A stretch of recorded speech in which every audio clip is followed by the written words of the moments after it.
Hey guys, welcome back. What you're looking at is the month 7 on the Torah calendar and the true month 7, which is listed on at the right as month 8 on the Torah calendar. And we have just been through the Feast of Trumpets. And the Feast of Trumpets, the true Feast of Trumpets, because they're a month behind, the true Feast of Trumpets was from October the 7th. The moon was spotted over in Israel on the evening of October the 7th, Thursday, and it lasted until sundown, Saturday, the October the 9th. So what we're looking for is all the feasts before the end of the Jewish summer, which is October the 31st, Halloween. And the feast of interest that we're looking at next, which is a very good possibility, is the 10th day of the Jewish month. And that is Yom Kippur, which is the Day of Atonement. And that's found on, that runs from October the 16th to October the 17th. And if that falls through, but it looks very likely that it will occur on Yom Kippur, and we'll go over that in a second. But if that goes through, then the next dates that we're looking at are from the 15th to the 23rd day of the Jewish month, which is Tabernacles, the Feast of Tabernacles. So anyway, that is what we are looking for. So let's get you to the Google document. Let's go over some updated figures on that. So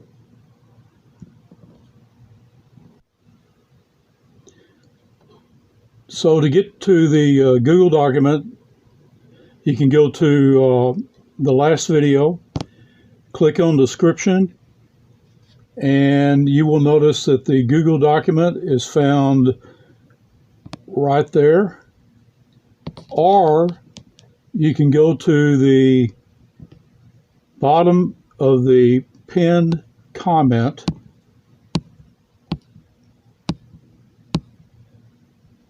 and the link, I don't want that. The link is found at the very bottom right there. So let's go to the Google document. Okay, this is a Google document, and you will notice that the time that we are looking at is up until the end of the Jewish summer, which is October the 31st, 2021. And this is discussing, again, the fig tree generation, it being 80 years. And I'm going to show you a video of why it's 80 years a little bit later, closing it out. And again, we discussed that the date, after 80 years, the date that scholars agree that Jesus is coming back is on the Day of Atonement, which is 7 years in the future, which is September the 30th, 2028. And this day is Yom Kippur, the Day of Atonement. And this is the last Yom Kippur before Israel would turn 81 years old, satisfying the fig tree prophecy that was up above in Matthew 24, verses 32 to 34, and also Psalm 90:10. And it's interesting to note that the Lord uses exact day counts to determine prophecy timelines. And this is a very good video that you could watch Grant Jeffrey and miraculously, he's showing to the precise day when Israel once again became a Jewish nation in May 14th, 1948, to the precise day. It's very interesting. But if we calculate the number of years to the day, we come up with this amazing prophecy here. If you take May 14th, 1948, add 80 years, which comes to the 80th day of Atonement, which is September the 30th, 2028, okay, which is the time that all scholars agree this is a time when Jesus comes back for his church. If you subtract 7-year tribulation, but you make it in biblical years, so 7 times 360-day biblical years is 2,520 biblical days. Okay? That brings you precisely to November the 6th, 2021. Okay? Now, the problem with that date, November the 6th, 2021, the problem with that is that scholars believe and agree that the rapture is going to take place at the end of the wheat harvest, at the time of new wine, and when the day of Pentecost is fully come, which is in the very last days of late summer. And the problem with November the 6th is that summer ends in Israel on October the 31st, which we discussed, and the rapture occurs before this summer ends.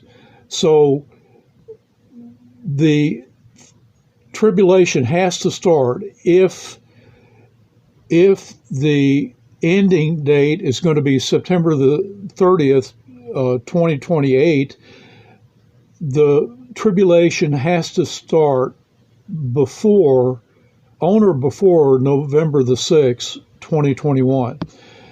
So let's try another calculation. If we come back with Jesus on the Day of Atonement, Yom Kippur, in 2028, doesn't it make sense that we will leave in the rapture with Jesus 7 years earlier on the true Yom Kippur, 2021? So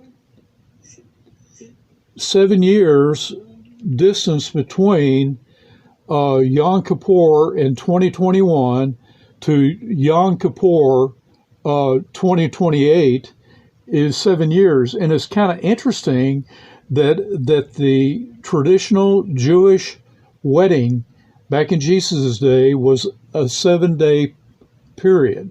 7 days is 7 years to the Lord. So this falls right in line. We are right on time. We would be exactly 7 years up in heaven if the rapture occurs on the true Yom Kippur.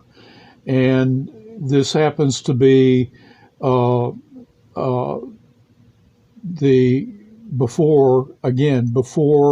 that all-important date of October the 31st, which is the ending of the summer.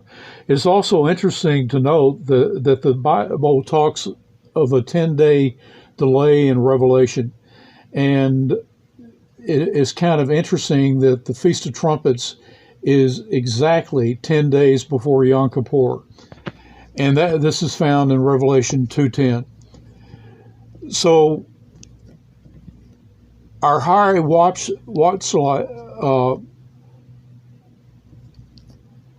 now there was calculations done based on the Feast of Trumpets, and we feel that timeline is still in place. I mean, it's like the Lord gave us a wake-up call with everybody expecting it to be on the 10 days. Everybody's expecting the rapture to occur on the Feast of Trumpets, and there is a 10-day delay. And this is just like the Lord to get everybody prepared. Okay, guys, I'm coming, get ready, and then give a 10-day delay and fall in coming on the Day of Atonement, Yom Kippur.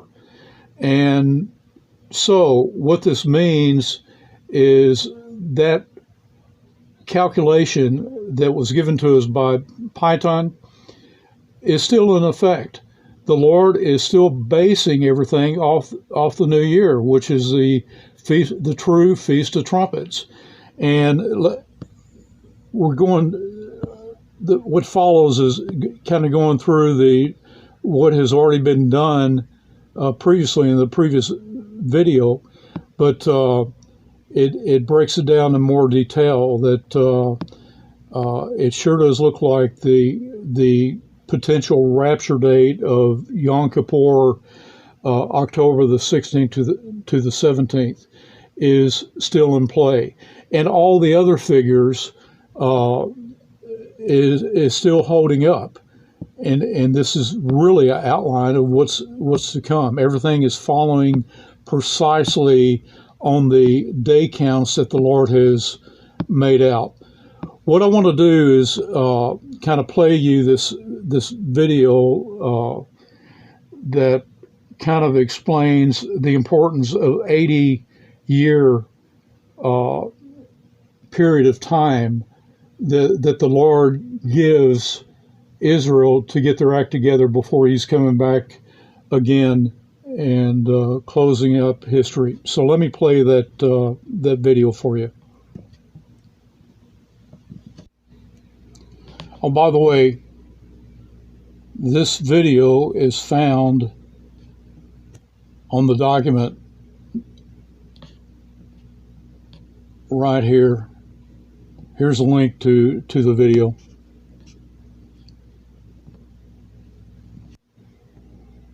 Now let's show you, I found a little bit more on the 80s, so I'm going to bring you over.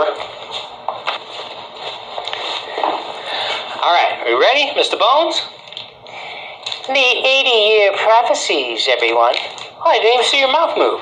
I'm working on my ventriloquism. It's really good, better than mine.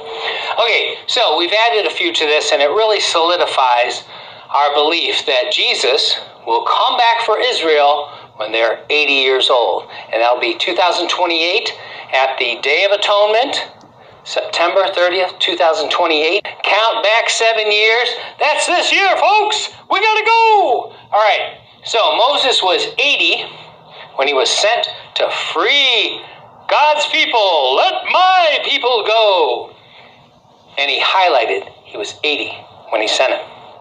Joseph ruled over Prince of Egypt for 80 years. When he was 30, that's when the Pharaoh had the dream, and Joseph let God interpret it for him, and he shared it with the Pharaoh.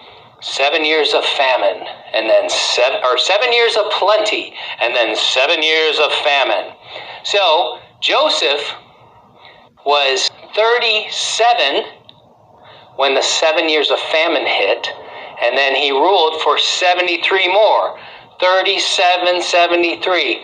That's the first sentence of the Bible, 2701. Huge numbers here. But he ruled as Prince of Egypt for 80 years. Boaz was 80 years old when he married, who was 40. David, changing over from King David to King Solomon, was at the 80th year. And when Jesus comes back, he'll be the Prince, the King of Peace, the true Shalom man in the 80th year. Jerusalem will be 80 years old, and that is from the time they fled they were freed to go to Israel in 1948. 80 years later is when they will make their mass return. Jesus came in the 80th Jubilee. Of all the years he could have come, he came right there in the 80th Jubilee, and God counts years as Jubilees. So a day is like 1,000 years, but also a year for God is like a Jubilee. So when he said, man's days, I will strive with man for only 120. The 6,000th year is 50-year Jubilee times 120. So we are in the we have passed the 120th Jubilee that we were promised, and so now we must ascend to God. So Jesus came in the 80th Jubilee. Psalm 90 clearly identifies generation of a man is 70 years, but if by strength, if by rebellion, those years could go to 80, but their years are trouble, strife, tribulation. And then we all fly away. So God said generation will be 80 at max.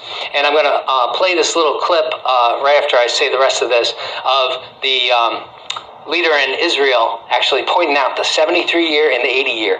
One of our brothers on another channel, which I'll post.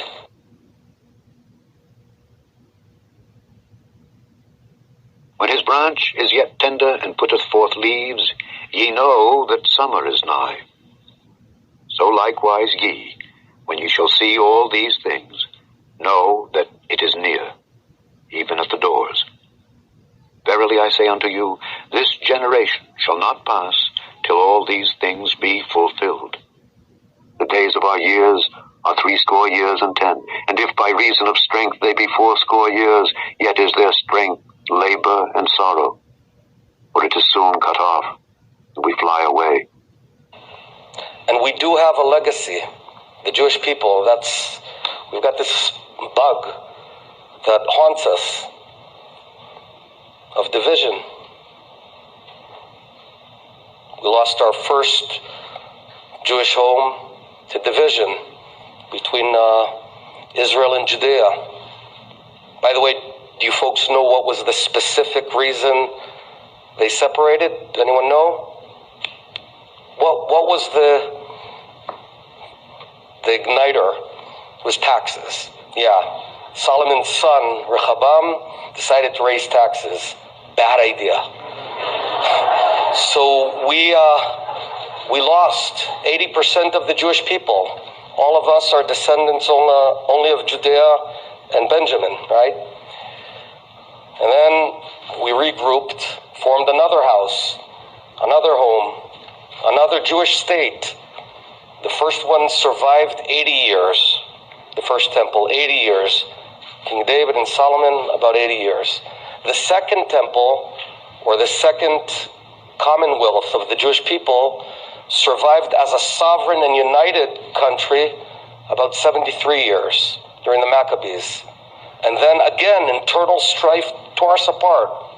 So the Jewish people have never exceeded 80 years in Eretz Israel as a sovereign united state. We're now 73 years old.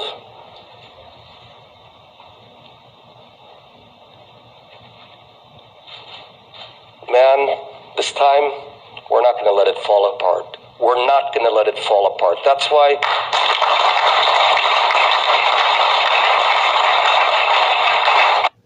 For when they shall say peace and safety, then sudden destruction cometh upon them, as travail upon a woman with child, and they shall not escape.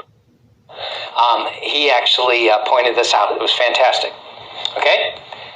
Now, this was also from this book of Jubilees.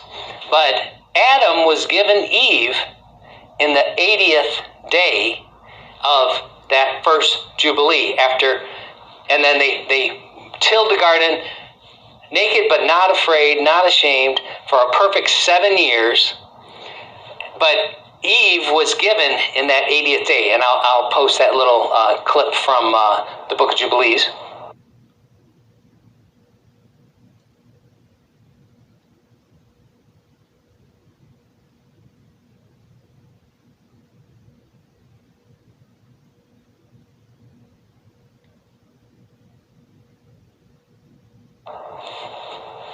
But back to Levitical law, if a woman should bring forth a female child, before that child is brought to the tabernacle, she must go through 2 weeks, 14 days of purification, and then continue the purification of her body for 66 days. 14 plus 66 is 80 days. So the female child is able to be brought to the tabernacle at 80 days. So Leviticus 12:5, the law of purification to make atonement. And Jesus comes back on atonement when they are 80. So 1, 2, 3, 4, 5, 6, 7, 8, 9 different prophecies about 80. And I believe if we continue to look, we'll find more, probably 17. But that is, again, solidifying a confirmation that we have. For in the mouth of 2 or 3 witnesses, an issue is established. And we've just continued to add on to that more and more witnesses. Yea, we can find none that have an 81-year prophecy, or an 82, 83, 85, 90. We don't find those prophecies at all. So if you find one, please let us know, and we'll match it up against these 9 and see if it measures up. Okay, I want to wrap this up and get this out to you. I'm sure everybody's curious what we're thinking. But again, these feast days, these timelines are not mine. They're not even Mr. Bones. These are God's appointed times. Read the book of Daniel. Read the prophecies in Ezekiel and Jeremiah. Read the book of Revelation. He specifically says 1,260 days and 1,290 and 1335. He says that his appointments will be fulfilled and re-fulfilled. That which has been done will be done again. The Lord requireth it. So when he came, the trumpets blew, and he was born. He was wrapped in atonement rags, the high priest, and he tabernacled with us. So he fulfilled those right off the bat. And then he fulfilled Passover and unleavened bread and first fruits. And he fulfilled the Pentecost. And as we broke it apart, he was the bread and the wine and the oil. So all that's been fulfilled. So we know he's going to fulfill these again at the end, but that is his style. Now, from these days, and I'm talking about all of them, from October 7th through the 29th, 30th, even 31st. That's the day after. That's the Hoshana Rabbah. No, that's the Simchat Torah. I always get those mixed up. Simchat Torah, return to Torah. So from October 7th, which we passed, all the way until the 31st, we're still in these fall feasts. From those dates, if we go 1290, we're still in the Passover area, which is April 12th through the 20th of 2025. But also, we can go 1260 and end up beforehand. From Day of Atonement, which is the 10th day of the 7th month, 1260 is 3 years and 6 months. So go 3 years and then 6 months brings you to the 10th day of the first month. That's the day Jesus rode in on a donkey into Jerusalem and was proclaimed Hosanna in the highest. And the Pharisees said, shut them up. And he said, hey, if they shut up, the rocks will scream out. But I believe those people were there because of the prophecy of Daniel, and they knew they should be there on that day because they expected the Messiah to ride in on a donkey. And that's why they had their palm branches, and they were all ready. So 1260 brings us right to the 10th day, where the Antichrist could mimic what Jesus did, then be killed of a mortal head wound. Again, that's already happened, but it'll happen again. And then he'll resurrect, and that's probably when the witnesses will die and resurrect. I mean, all these things have the ability to replay that same story. And then 1335, from this feast area, I actually have this from Day of Atonement, October 17th, 1335 brings you to the 15th day of the 3rd month, which is the true Shavuot. Okay? So, trumpets, we thought that was a start, but these dates are not nailed to trumpets, okay? Because the fall feasts have many things happening, and the spring feasts have many things happening, and then we got the whole Feast of Weeks, there's many things happening. So all this is still fine. And, we have this fixed Day of Atonement. He comes back. But like I said last time, I know the story is about atonement, but I know he'll fulfill trumpets on the way. So whether that's 7 days beforehand that he blows that trumpet, and we come back for 7 days of awesomeness, and then Day of Atonement is where it is described that he is wearing the red, but it could be this is the Jubilee year. And so trumpets and atonement's the same time. So all of that works. All I know is it'll work out perfect, okay? And then the extra time, 1335,